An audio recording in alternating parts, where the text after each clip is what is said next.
ಏನ್ ಜೋಡು ಪಾರು? ಅದು ನಮ್ಮೂರಲ್ಲಿ ದೇವಸ್ಥಾನ ಇದೆಯಲ್ಲ. ಶಿವಣ್ಣ ಕೆಮ್ಮಿ ಮಾತ್ರ ಕೋಣ.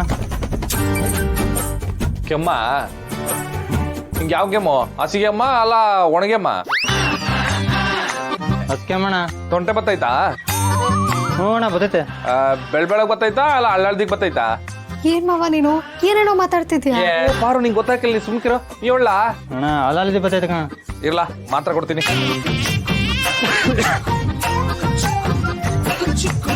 ನೋಡ್ಲಾ 2 ಮಾತ್ರೆ ಐತೆ, ಊಟ ಆದ್ಮ್ಯಾಗ ತಗ. 2 ದಿನಕ್ಕೆ ಸರಿ ಐತೆ ತಗ. ಹಲೋ, ನಾನೊಬ್ಳು ಮೆಡಿಕಲ್ ಓದಿ ಗೋಲ್ಡ್ ಮೆಡಲ್ ತಗೊಂಡಿರೋ ಡಾಕ್ಟರ್ ಕಣ್ಮುಂದೆ ಇದ್ದೀನಿ. ನನ್ ಮುಂದೆನೆ ಒಣಕೆ ಅಮ್ಮ, ಹಸಿ ಕೆಮ್ಮ, ಅದ್ರ ಬಣ್ಣ ಯಾವುದು, ಡಿಸೈನ್ ಯಾವುದು ಅಂತ ಕೇಳಿ ಮಾತ್ರೆ ಕೊಡ್ತಿದ್ಯಲ್ಲ, ಎಷ್ಟು ಧೈರ್ಯ ಇರ್ಬೇಡ ನಿನ್ಗೆ? ಅಯ್ಯೋ ಸುಮ್ಮನೆ ಇರಕ್ಕ ನೀನು. ನಮ್ಮೂರಲ್ಲಿ ಕೆಮ್ಮು ಜ್ವರ ಏನೇ ಬಂದ್ರು ಎಲ್ಲ ಇಲ್ಲಿಗೆ ಬರೋದು. ಹೋದ್ಸರಿ ಕೊರೋನಾ ಬಂದಾಗ ನಾವ್ಯಾರು ಆಸ್ಪತ್ರೆಗೆ ಬರಲಿಲ್ಲ. ಶಿವಣ್ಣನ ಅಂಗಡಿ ಮಾತ್ರೆ, ಬಿಸಿ ರಾಗಿ ಮುದ್ದೆ ಅಷ್ಟೇ ನೋಡಕ್ಕ ಕೊರೋನಾ ಮಂಗ್ ಮಾಯ. ಆದ್ರೂ ಡಾಕ್ಟರ್ ಪ್ರಿಸ್ಕ್ರಿಪ್ಷನ್ ಇಲ್ಲದೆ ಮಾತ್ರೆ ಎಲ್ಲ ಕೊಡ್ಬಾರ್ದು, ಆಯ್ತಾ? ಇಲ್ಲಿ ನಿಮ್ ಕೈ ಕೊಡಿ. ನನ್ನ ಎಂಡ್ರು ಡಾಕ್ಟ್ರು ಕೊಡ್ಲಾ?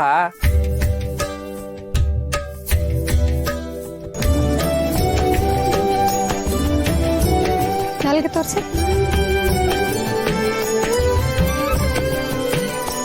ನಿಮ್ಗೆ ಥ್ರೋಟ್ ಇನ್ಫೆಕ್ಷನ್ ಆಗಿದೆ, ನಾನು ಮಾತ್ರೆ ಬರ್ಕೊಡ್ತೀನಿ, ಅದನ್ನ ತಗೊಳ್ಳಿ. ಮಾತ್ರೆ ತರಕ್ಕೆ 8 ಮೈಲ್ ಹೋಗ್ಬೇಕು ಕಣಕ್ಕೋ. ಇಲ್ಲೆಲ್ಲೋ ಅಂಗಡಿನೇ ಇಲ್ಲ. ಅದಕ್ಕೆ ಕಣಕ್ಕ ಇವ್ ಅಂಗಡಿ ಗೊತ್ತಿದ್ದು. ಇರ್ಲಿ ಬಿಡಕ್ಕ, ಯಾರನ್ನ ಕಳಿಸ್ಬಿಟ್ಟು ತರಿಸ್ತೀನಿ. ಎಷ್ಟಾಯ್ತಕ್ಕ? ಅಯ್ಯೋ ಏನು ಬೇಡ, ನೀವು ಬೇಗ ಹುಷಾರಾಗಿ ಸಾಕು.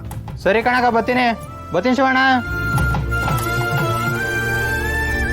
ನಮ್ಮ ಪಾರುಗೆ ಒಂದು ಕ್ಲಿನಿಕ್ ಹಾಕೊಡೋಣ ಅಂತ ಅನ್ನಿಸ್ತೈತೆ. ಪಾರು ಅಂತ ಡಾಕ್ಟರ್ ಇದ್ರೆ ಇಡೀ ಊರೇ ಸಂದಾಗಿರ್ತದೆ. ಆದ್ರೆ ಅದಾಗಿಲ್ಲ. ನಮ್ಮ ತಂಗಿರ್ ಮದುವೆ ಆದ್ಮ್ಯಾಕೆ ಅವಳು ನನ್ ಬಿಟ್ಟು ಹೋಯ್ತಾಳಲ್ಲ, ಅದಕ್ಕೆ ಸುಮ್ಮನಾಗಬೇಕು.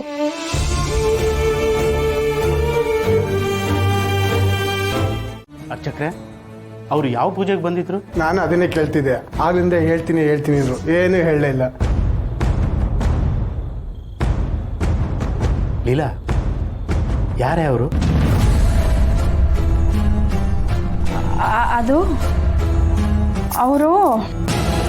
ಅದು ಮಾವ, ನಾನು ಜಿಮ್ಗೆ ಹೋಗ್ತಾ ಇದ್ನಲ್ಲ, ಅವಾಗ ಅವಳು ಅಲ್ಲೇ ಬರ್ತಾ ಇದ್ಲು. ಸೀನಾನು ನಮ್ಮಿಬ್ರಿಗೂ ಜಿಮ್ ಹೇಳ್ಕೊಡ್ತಾ ಇದ್ದಿದ್ದು. ಊರಿ ಅವರಿಗೆ ನೀವು ಅಂದರೆ ಶಾನೆ ಗೌರವ, ಅದಕ್ಕೆ ಪರಿಚಯ ಮಾಡಿಸ್ಕೊಡಿ ಅಂತ ಕೇಳ್ತಿದ್ರು. ಸೀನಂಗೇನೋ ಪರಿಚಯ, ಆದ್ರೆ ನಿನ್ಗೆ ಹೆಂಗೆ ಪರಿಚಯ?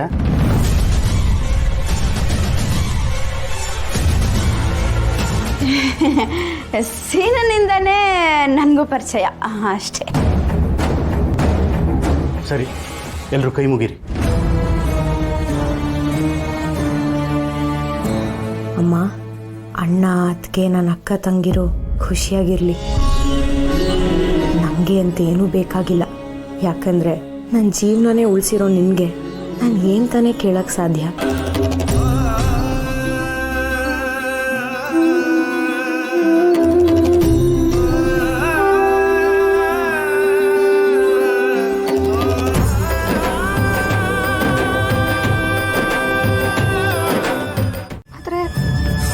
ಈ ಥರ ಲೀಗಲಾಗಿ ನೋಟಿಸ್ ಕಳಿಸಿದ್ದಾರೆ ಅಂದರೆ ನೀನು ಸಾಲ ತಗೊಳ್ಳುವಾಗ ಏನಾದರೂ ಸೈನ್ ಹಾಕಿದ್ಯಾ?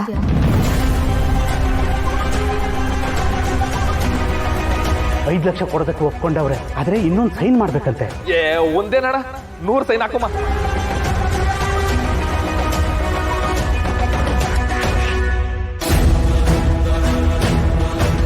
ಮುಖಕ್ಕೆ ಬರೋ ಮೊದಲಿಗಿಂತ ದುಡ್ಡು ತಗೋಬೇಕಾದ್ರೆ ಚೆಕ್ಕು ಪಕ್ಕು ಅಂತ ಎಲ್ಲೆಲ್ಲೂ ಸೈನ್ ಹಾಕ್ಸ್ಕೊಂಡ್ರು. ಆಮೇಲೆ ಈ ಹುಡುಗನ ಕಡೆಯವರು ಇನ್ನೊಂದು 5 ಲಕ್ಷ ಜಾಸ್ತಿ ಕೇಳಬೇಕಾದ್ರೆ ನಾನು ಗಾಬರಿಲಿ ಅವ್ರು ಕೇಳ್ದಂಗೆ ಎಲ್ಲರಿಗೂ 7 ಸೈನ್ ಹಾಕ್ಬಿಟ್ಟಿವ್ನಿ ಪಾರು.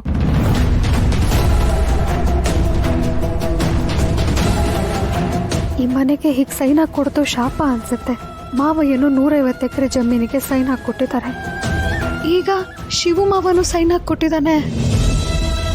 ಅದಕ್ಕೆ ಇವಾಗ ಬೇರೆ ದಾರಿನೇ ಇಲ್ವಾ? ಅವ್ರು ಸುಳ್ಳು ಹೇಳ್ತವ್ರೆ ಅಂತ ನಮಗೆ ಹೇಳಕ್ಕೆ ಆಗಕ್ಕಿಲ್ವಾ? ಅದಕ್ಕೆ ಈಗ ಬೀಸೋದೊಣ್ಣೆಯಿಂದ ತಪ್ಪಿಸ್ಕೋಬೇಕು, ಆಮೇಲೆ ನ್ಯಾಯ ಅನ್ಯಾಯದ ಮಾತು.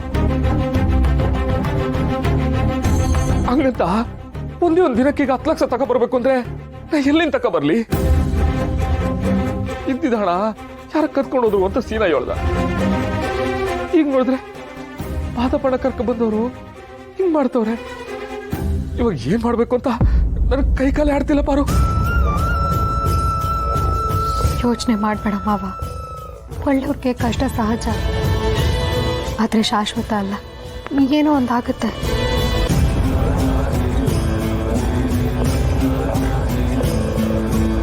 ನಾನು ಇವಾಗಲೇ ಮಾದಪ್ಪಣಂಗೆ ಫೋನ್ ಮಾಡ್ತೀನಿ. ಮಾದಪ್ಪಣ ಹೇಳ್ತಿದ್ರು ಅವರು ಬಹಳ ಒಳ್ಳೆ ಜನ ಅಂತ. ಇವಾಗ ನಮ್ಮನ್ನು ಕಾಪಾಡಕ್ಕಾಗೋದು ಮಾದಪ್ಪಣಂಗೆ ಮಾತ್ರ.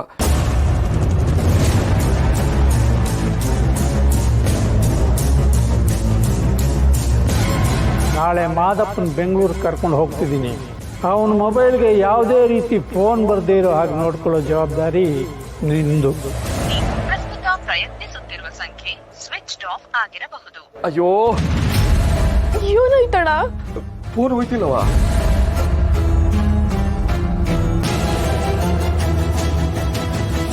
ಫೋನೇ ಸಿಗ್ತಾ ಇಲ್ವಲ್ಲ, ಏನ್ ಮಾಡೋದು?